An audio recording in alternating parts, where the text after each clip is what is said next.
Hello everyone and welcome back to a brand new video and welcome to part 5 of our MotoGP 25 Let's Play. Yes, we return this weekend here at Le Mans for the French Grand Prix. Of course, if you missed out on the video that went live yesterday from Jerez, I would highly recommend going back and check it out. We have got a new target though inside this series. We have got to be ahead of PIQUERAS in the standings within the next couple of GPs. So if we take a look at the championship standings right now, he is 2 points ahead of us. We desperately want to try and return to the point scoring positions this weekend. Adrian Fernandez, they're 31 points clear at the top ahead of Furasato, Ruida, Almanza and PIQUERAS still inside your top 5. Vietti now leading in Moto 2 there, ahead of Daniel Holgado and Tony Arbolino. And then over in the MotoGP class, Jorge Martin now at the top, ahead of Maverick Vinales. Ayagura still in P3 there, ahead of Bastianini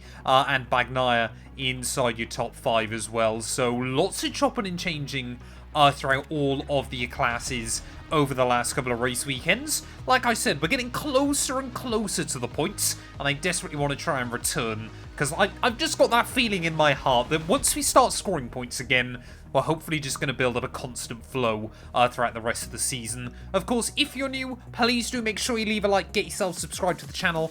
We are trying to hit 4K subs at the moment. But yeah, without further ado then, let's head here to Le Mans. Good morning from Le Mans. We're live for the second practice session in the Moto 3 class. Only the first 14 riders in the combined standings will go directly to Q2. All the others will have to fight for the 4 remaining places in Q1. That's not exactly a good way to kickstart the weekend. Immediately, pretty much the first 2 corners have got to here at Le Mans. We've gone and cut. Now, for those of you that are a little bit confused, no, MotoGP does not race around the full venue here. It's actually the Bugatti circuit.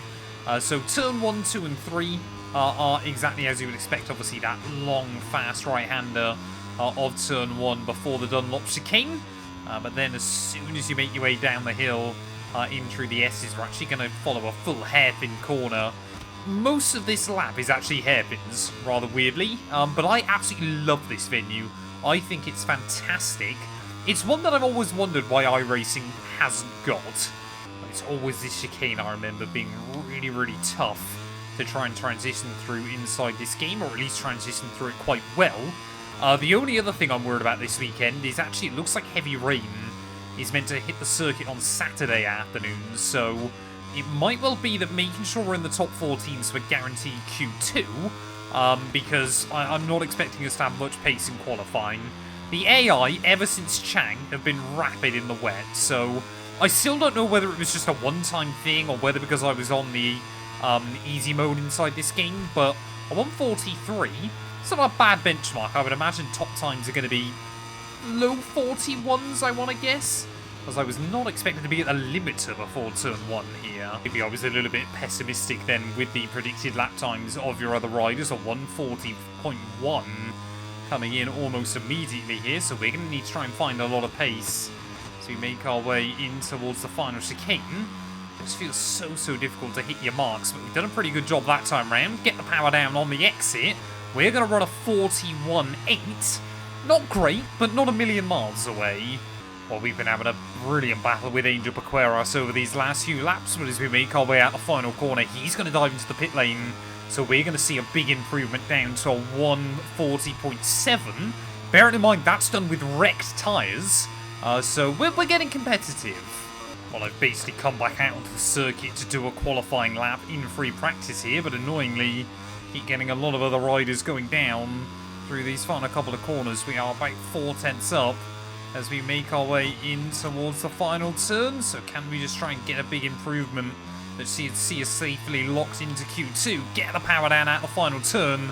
We are going to dip into the 1 minute 39s there, and 5 thousandths of a second off the time set by PIQUERAS. We are on the money. But there we go, times did improve at the end of the session. Ruida fastest on a 1:39.3. PIQUERAS, though, in P2, as you can see, a load of us just under the 100 second barrier. P6, though, that's reassuring. We've made it into Q2 immediately for the 3rd time this year. Well, it isn't actually raining then here at Le Mans right now, but it is a very wet circuit, so leads me to believe that fastest times might come right at the end of the session. As I mean, there is no grip. That just immediately went on me. And again, because why not, eh? At least we'll get a straighter start to our first lap. But, I mean, you can't even put the power down. It's just constantly trying to, well, high side on me. Oh, I mean, look at what is the AI doing there, man? If we get a penalty for that, I'm going to be so confused. I know I moaned about it last time at her ref, but sometimes they are just beyond belief. Most of the time they're beyond belief. I understand that everybody's trying to come out and learn in the conditions, but I'm on a qualifying lap. Why aren't these guys moving? Out of the final corner then to finish off my first qualifying lap. Detweiler's done a 48.9. We do a 150.5. Again, we're good in the dry. There just seems to be a lot of wet weather on this game. Oh no, I think I've broke the game again. Unless the weather is really starting to dry up towards the end of this session. It looks like the field have really spread out once again. With just a handful of minutes to go. I mean, I know this was always a glitch on the F1 games for many years as well. But how has someone run a 1:43.7 in this session? Does look like the track is getting slightly drier. But I don't think there's a chance we find 7 seconds here.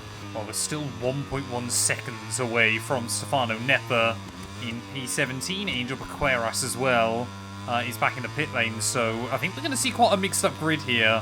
Notice Buchanan up in the top places as well. As we try and round our way then to finish off our first lap. We've only got time for one more here. We're going to find another 0.3 of a second, but that is nowhere near enough. We're making our way then down in towards the final few corners. That chicane is horrible to try and get right there, but 0.3 up at the moment, so we've definitely found a bit more time. Might just be enough to kind of save face here rather than kind of show us as properly competitive by the end of this one, but throwing the bike through those final couple of corners. Getting a little bit of a wobble on over that curbing there, but 2 more corners to go. Oh, we made a hash of it.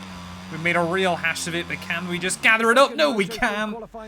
Damn it. The results you see on the screen correspond to riders' starting order on the grid tomorrow. Well, there we are then. Munoz will line up and pole ahead of Luca Lunetta. Detweiler, our teammate, will line up P3, but yeah, we definitely have the pace to be ahead of Stefano Nepper by the end of the session. A lot of our top guys then not able to get proper lap times on. So disappointed, but we'll get into the race. Hello and welcome to all you bike fans. We're in France and broadcasting from Le Mans, one of the most iconic circuits in the world. In a few moments, we'll move to the main straight to watch the start of the Moto3 race. We're on the starting grid where the lights will soon go out to start the race. The sky is clear, but the temperatures are low, so there's no need to worry too much about tyre consumption. Unsurprisingly, most teams opted for a set of soft tyres. Well, I'll be honest, I don't think the softs are the way to go here. We really struggle for tyre wear during practice, so I'm going to bolt on a set of the mediums instead, ready for this race, and hopefully that can give us a bit of an advantage. But starting P18 then, we've got to try and fight our way through. And all the riders are lined up on the grid. In a few moments, the lights will go out and the Le Mans race will begin. Well, I'm not sure I want to be on the inside. Oh, I'm such a moron. How do I keep forgetting that on this game? It's so stupid. How many times am I going to do it before I remember? Like, seriously. Mediums are on, ready to go, I believe. So let's just head back out there. It's so dumb. Why doesn't it give you any warning whatsoever? 10 red lights are on though. It's going to be lights out and away we go then. Again, not responding very well off the launch, so immediately we're going to lose a handful of places and basically down to last by the time we get into T1. So that qualifying effort was all but pointless there. I mean, how many bikes are there down in Turn 1? They seem to almost be morphed into one another there, and somehow we've really gained out of it. From losing a handful of places at the start, we're up to 12th all of a sudden. So that is fantastic news for us then. And immediately, obviously, in our battle against Quillas as well, we are going to be ahead of him on the points. So we need a 14th place finish here, as long as he doesn't score, if we want to try and get ahead of him immediately before we head to our home race next time out at Silverstone. But again, our riders there, very close to taking us both out of the race. I'm just impressed I haven't fallen off yet. on lap 1. That's normally quite an impressive achievement for me inside this game as well. Way too hot into the hairpin. Apparently I'm going to serve myself a long lap penalty there for apparently no reason. Bouncing off the curbs all over the show as we try and get back on the road there. And, well, such a good start to this race. Immediately we've kind of got to reverse some of the great places that we gained. But, you know, we saw it on Friday. We do have good pace here. It's just about the consistency. So we're just going to let another one through, another 2 through, another 3 through. Where on earth are they all finding the speed? And, I mean, what is that? They're just all, again, bullying me here. It's really not ideal as Angel PIQUERAS gets dropped to the rear of the field.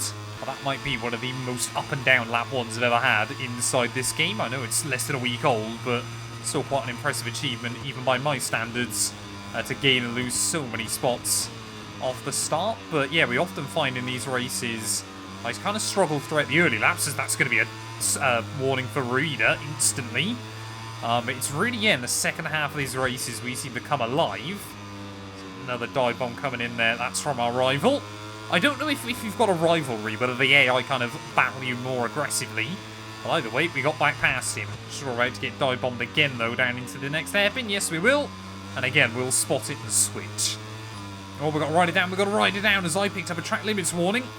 No idea who that is that's gone. And apparently I've got to give back the place then to PIQUERAS, who... What is that? It's so stupid. Like, where on earth was Angel PIQUERAS genuinely trying to go in that scenario? Well, like I said, I'm happy to give back the place to PIQUERAS as well, but Angel PIQUERAS, that is beyond ridiculous for an attempted move. Like I said, it's fun, but sometimes really, really dumb. So here we go. A lot more battling through the final couple of corners. We'll dive into the inside of our rival again. And just about stay upright. It's very, very difficult to make much progress in this race when I'm just getting dive bombed constantly by the two riders around me. I mean, we just cannot make any progress when I'm constantly having to try and dodge their bikes. Doesn't help when I do lines like that either through the final corner. They allow me to get a really nice run off the exit, but I mean, it's just impossible. PIQUERAS, I thought Riccardo Rossi was bad in these games. Angel PIQUERAS has given me a new perspective of just how aggressive someone can be behind the handlebars of a motorbike. And it's really working for him. That's the annoying bit. Oh, you know what? Yeah, you know what? You have that, Angel PIQUERAS. Honestly, he's done that about 6 times to me in this race, so I'm happy if he's been pushed a little bit further behind. If we've got beef with him, we've got beef with him. I don't care. 3 laps to go of this race, though. I want to just close in on everybody else. I've had the pace. Just can't do anything when you're constantly getting dive bombed. Oh, we've got yellows. We've got yellows. Someone else has gone down then. So that, well, I think was Joel Kelso then who's out of the race late on. We are closing back up on these riders just in front of me. Like, I think, again, that gaggle in front does just extend to the points. So that's the goal. Oh, Batelli's just made a little bit of a mistake, so we will say thank you very much then. We're just over 1 lap to go and back up into P21. I mean, what is that? How on earth are you dive bombing me like that? Just trying to run me off the road again. I really was hoping that some of these soft compound runners, their tyres would fall off by the end of this race, but it just has not happened today. And again, it looks like we're going to limp home for an outside of top 20 finish here. We do beat out PIQUERAS, our main rival, but unless we see some absolute chaos down in towards the final few corners again, just the tyres falling off more than I would like in this race. Oh, someone has gone. No idea who that is, but we're going to be up then into P20. I think rain is starting to roll in to the venue as well there, but yeah, so frustrating. You know, I felt like we had the pace today, I really do. But how many times have we said that this year, and how many times are we going to come up short through the final couple of corners? Please don't fall off now. We're going to get another warning from the FIM, but the final turn, P20 today. Again, points will have to wait. Let's take a look at the final results of this Moto3 race. The riders are returning to the pits and we'll soon join them in Parc Fermé for the usual post-race interviews. Well, there we are then. David Munoz, after a bit of a lucky qualifying session yesterday, will prove the pace is real ahead of Dennis Foggia there. Luca Lanetta in P3 ahead of Adrian Fernandez. Tayo Furusato in 5th ahead of Buchanan, Detweiler, Ralston, Nepper, and Almanza when all is said and done. A bit disappointed to be down in P20, but honestly, with how much PIQUERAS and PIQUERAS were trying to bully me in that race, I think we should be pretty happy with it, to be honest there. Moodley, Kelso, and Carpe all failing to see the checkered flag.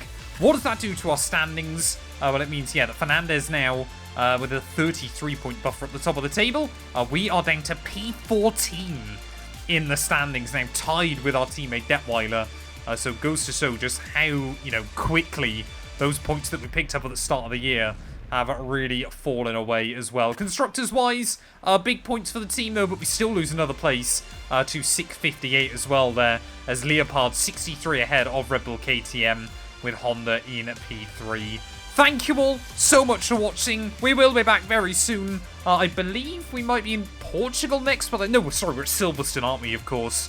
Hopefully we can finally return to points at our home race.